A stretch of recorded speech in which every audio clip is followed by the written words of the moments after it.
Assalamualaikum. Mbak Ratna masuk ke rumah.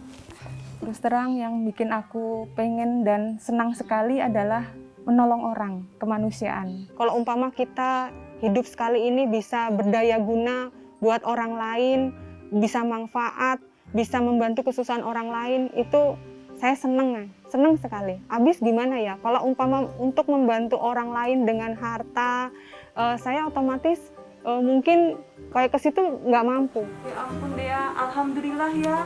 Sekarang kamu udah bisa bangun. Udah minum obat hari ini? Alhamdulillah sehat. Tadi udah minum obat jam 12. Mbak, Luti masih minum es nggak Mbak? Masih. Beliau sangat-sangat berupaya sekuat tenaga biar orang-orang yang beliau dampingi ini bisa sehat dan bisa sembuh. Dan orang-orang seperti beliau ini kayaknya nggak banyak ada di dunia. Yang saya tahu, sosok pribadi yang baik, sabar, tangguh. Semenjak saya bekerja sama dengan beliau, saya banyak terbantu. Dia itu memang sosok yang saya bilang mengayomi ya.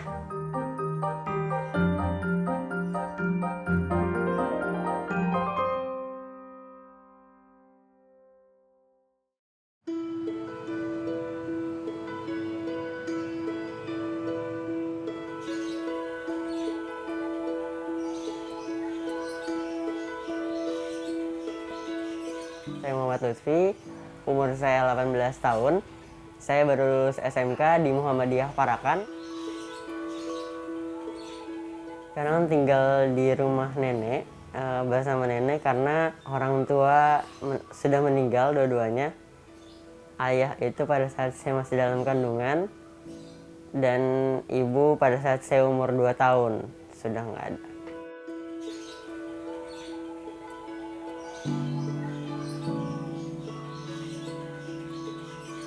Saya pernah sakit TB dan rambung serta yang usus.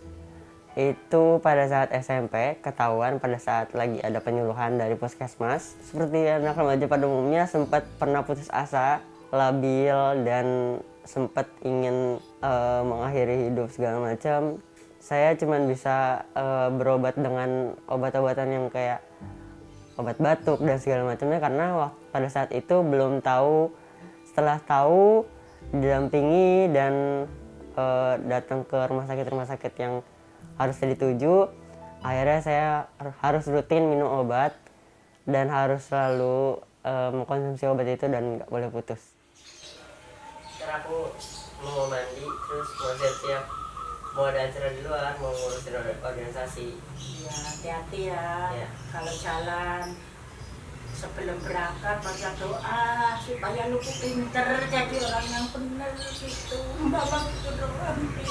Emang pada saat awal itu ada penolakan di keluarga. Yang pertama karena mungkin mbak udah terlalu tua, jadi pemikiran zaman dulu tuh beda banget. Dan jadi itu juga salah satunya nggak ada pengetahuan tentang penyakit-penyakit seperti itu. Yang kedua juga mbak salah satu orang yang nggak mau ribet, jadi males buat ngurusin segala macam.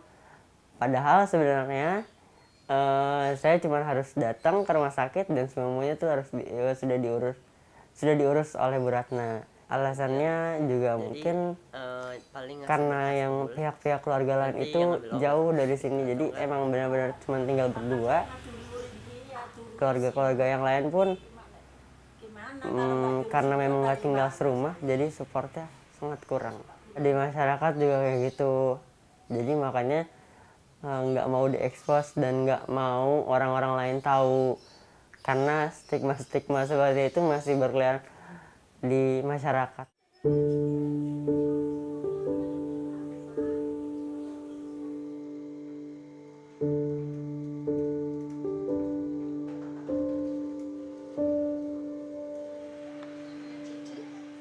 Nama saya Nur Fidiati, saya tinggal di Komplek Kaping Batan. Pekerjaan saya ibu rumah tangga dan saya punya 3 anak. Suami saya kerja kuli bangunan.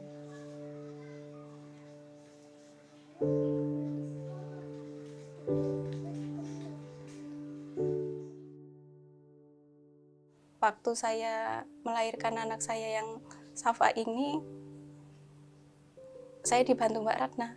Mabuknya apa ya, parah ya, air minum tuh nggak bisa masuk. Jadi kekurangan apa ya, cairan gitu loh Mbak.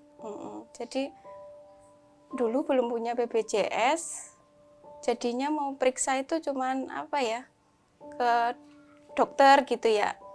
Jadi takut mau ke dokter yang ini kan harus pakai duit, sedangkan belum megang BPJS. Pak, ambilin rapot usulan dulu, udah jam 1. Kalau kerja itu loh ya. Ya nggak apa-apa, sebentar. Adik mau ikut? Enggak. Saya di rumah aja. Jadi Setelah Safa lahir pun juga Safa ngalamin apa ya, dibilang dokter jantung bocor ya. Jadi harus berobat. Itu juga harus perlu BPJS, sedangkan dulu belum megang BPJS. Setelah umur berapa ya, 2 tahun apa lebih 2 tahun baru BPJS-nya keluar. Karena ya suami dibantu sama kader untuk ini BPJS yang ini dari pemerintah itu loh Mbak.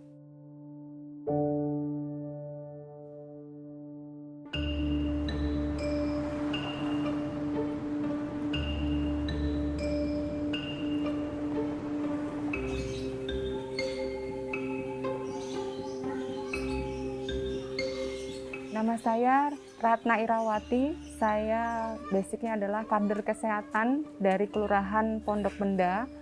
Umur saya 43 tahun, saya asli kelahiran Jakarta. Kemudian saya menjadi kader kesehatan sekitar 11 tahunan. Latar pendidikan saya SMA.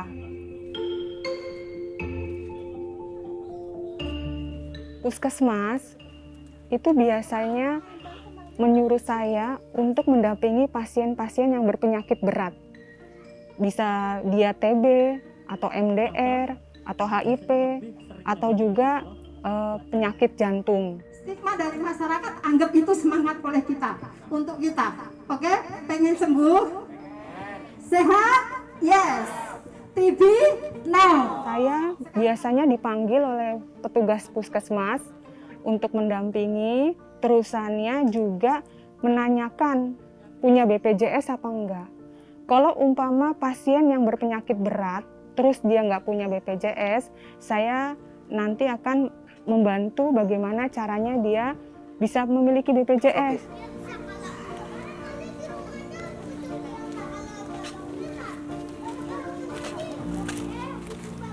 Ya ampun Dea, alhamdulillah ya. Sekarang kamu udah bisa bangun. Udah minum obat hari ini? alhamdulillah sehat. Tadi udah minum obat jam 12. Dea, kalau di rumah pakai masker terus kan? Iya. Pakai ya. Soalnya kan adik-adiknya Dea kan masih kecil. Jadi biar tidak menularkan kepada adik-adiknya. Kenapa saya mau menjadi pendamping para pasien yang berpenyakit berat? Karena saya tuh terkadang membayangkan ya, bagaimana rasanya kalau misalnya posisi kita di posisi mereka. Tentu saja orang nggak ada yang mau mempunyai penyakit berat. Karena itu kalau umpama kita bisa menolong, itu suatu kesenangan, terus juga suatu pahala untuk diri saya sendiri. Terus juga yang ditolong otomatis juga akan merasa bebannya terhilangkan.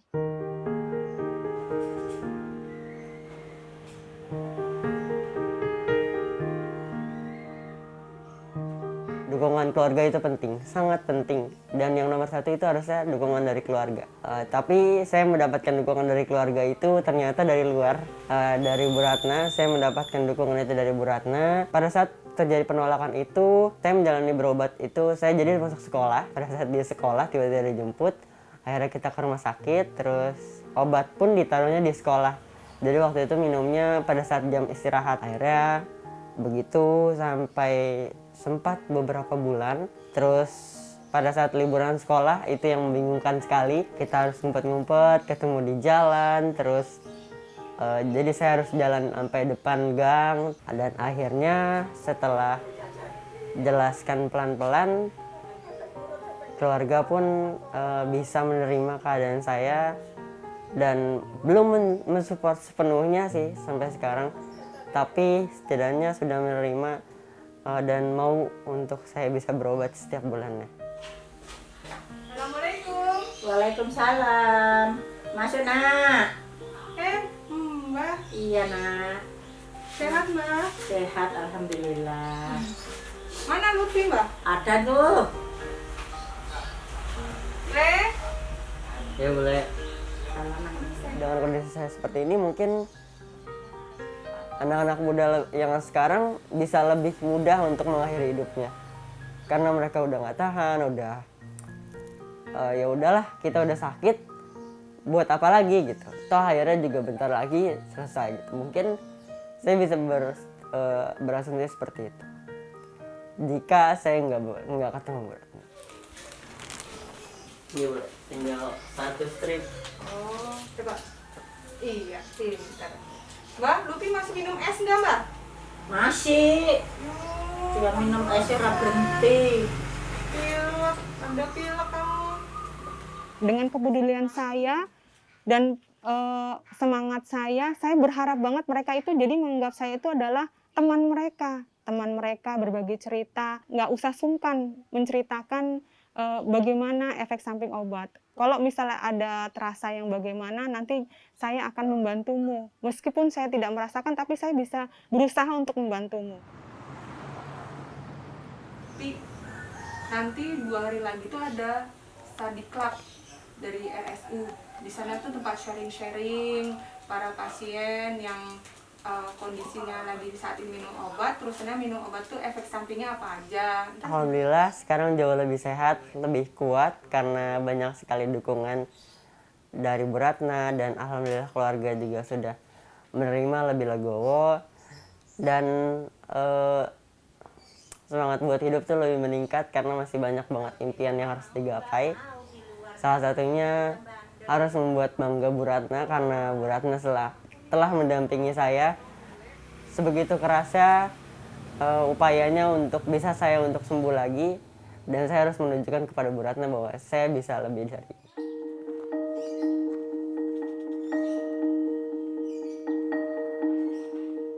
Kalau misalnya ada tetangga yang sakit atau enggak, kita juga pengen tahu kesehatan yang terbaik sebenarnya bagaimana.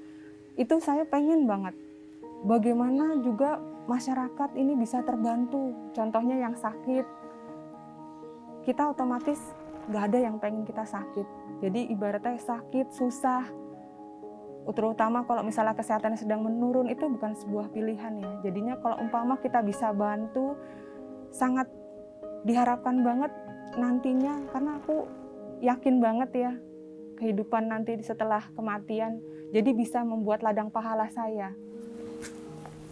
Assalamualaikum. Waalaikumsalam. Mbak Ratna masuk ke rumah. Saat itu kehamilannya Mbak Nur itu berumur 7 bulan. Setelah dilahirkan, alhamdulillah bisa lahir secara normal ya, dengan setelah diinduksi dan sebagainya, terus akhirnya bisa lahir normal. Ternyata namanya masih 7 bulan, biasanya bayi belum lahir dengan siap ya. Jantungnya itu agak ada bocornya, sehingga bayinya itu lahir dengan bobotnya sekitar 1.400. Ternyata anaknya Mbak Nur itu kena flek, tapi saya semangatin, nggak apa-apa Mbak Nur, bisa berobat, anaknya bisa sehat. Terus kemudian juga sambil jalan pengobatan ke rumah sakit harapan kita tentang untuk ngobatin jantungnya. Kemudian saya bantu ngurusin BPJS-nya supaya bisa PBI. Gimana kabarnya Safa, Mbak? Alhamdulillah sehat. Sehat ya. Ini udah berapa tahun ini? 7 tahun. Wah, mau sekolah ya? Iya. Kontrolnya gimana kontrolnya? Alhamdulillah lancar. Lancar. Setiap berapa bulan sekali, Mbak? Kan dulu kata dokter Primbing nggak bisa membayangkan, soalnya apa ya, ketemu dokter yang ini aja kan kita nggak bisa kalau emang nggak ada BPJS gitu loh Mbak. Ke puskesmas saja itu kan susah juga kalau emang nggak dibantu gitu loh Mbak. Apalagi ke dokter jantung itu harus ya dari kader ke apa ya, atasan mungkin ya Mbak Ratna membantu untuk iniin BPJS itu. Jadi perannya Mbak Ratna itu sangat penting buat masyarakat. Habis berapa? Selama seminggu apa 2 minggu? Apa sebulan? Ini kalau Udah habis. Alhamdulillah akhirnya bisa melaksanakan operasi jantung buat anaknya yang bocor itu. Setelah dioperasi jantung, ya alhamdulillah anaknya sehat juga melejit tinggi badan berat badannya, jadi sehat sempurna deh, nyenengin orang tuanya. Berangkat sendiri, iya berani udah. Masa ke Buyaro aja diantar sama ibu. Iya, anak emas soalnya. Iya. Menurut saya ya susah Mbak, karena apa ya, orang kan kadang kerepotan orang kan masing-masing ya, tapi nggak tahu ini sosok Mbak Ratna ini kok orangnya enak gitu loh Mbak. Jadi diajak ngobrol ya enak, bukan disuruh apa ya, kemana-mana ya enak aja gitu, peduli sama orang lain.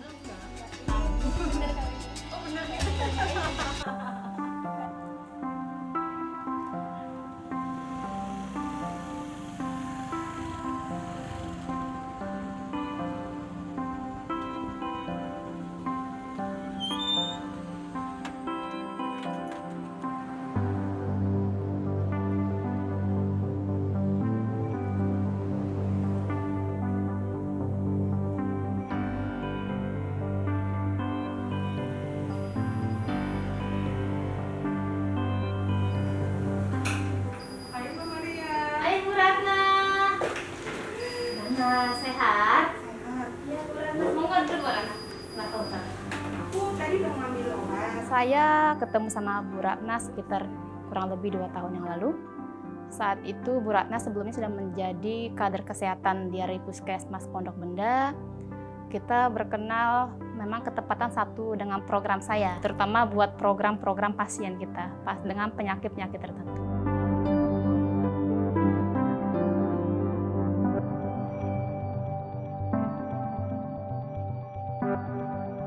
Cukup baik sistemnya, cara kerja Bu Ratna, dari dia pendampingan, terus kunjungan ke pasien, ngerujuk pasien, itu sungguh luar biasa. Kita ada beberapa kader, tapi saya baru ketemu dengan Bu Ratna yang luar biasa. Jauh sangat baik dari yang ada.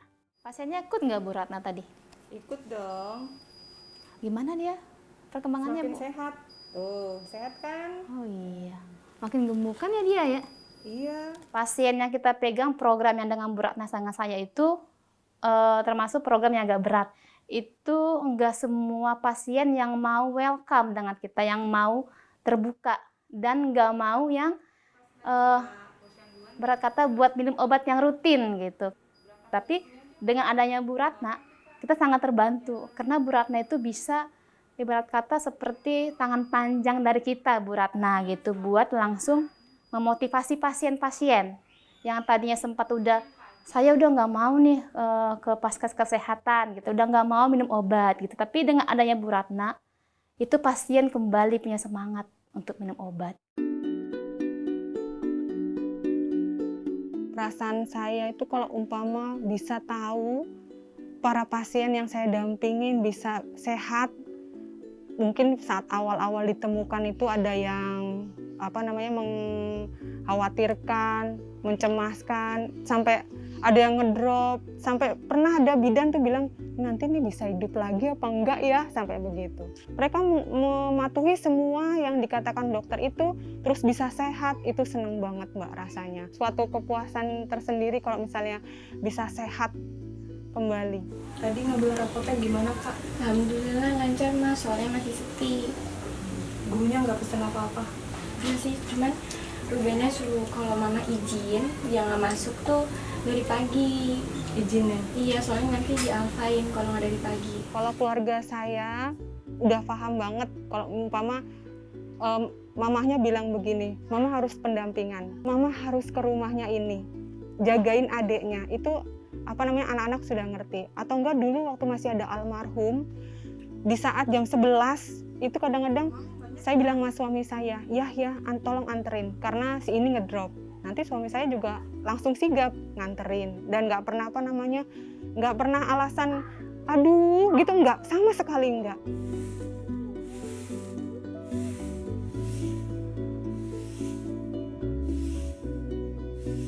Bantu orang lain tuh seneng. Terus saat itu saya masih punya bayi ya, kakaknya itu dengan senang aja jagain adiknya, udah ngerti pokoknya kalau umpama mama keluar dulu sebentar.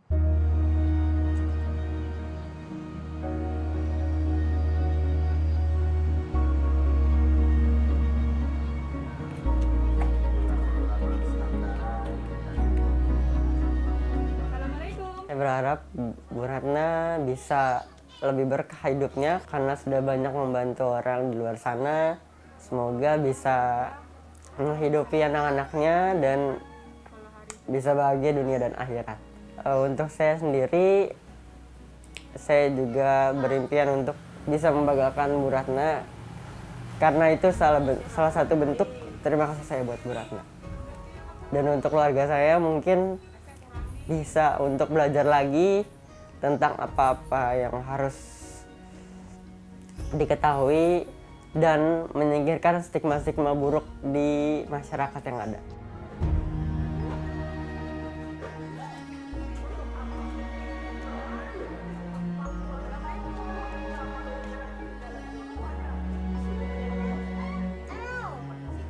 Harapan saya ke depannya otomatis semua warga di sini lebih peduli lagi terhadap kesehatan dan lingkungannya.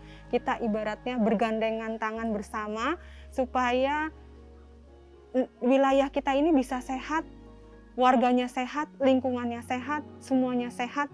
Jadi kalau umpama digunakan untuk ibadah, jadi aman, bisa ibaratnya bisa lebih khusyuk lagi untuk ibadah.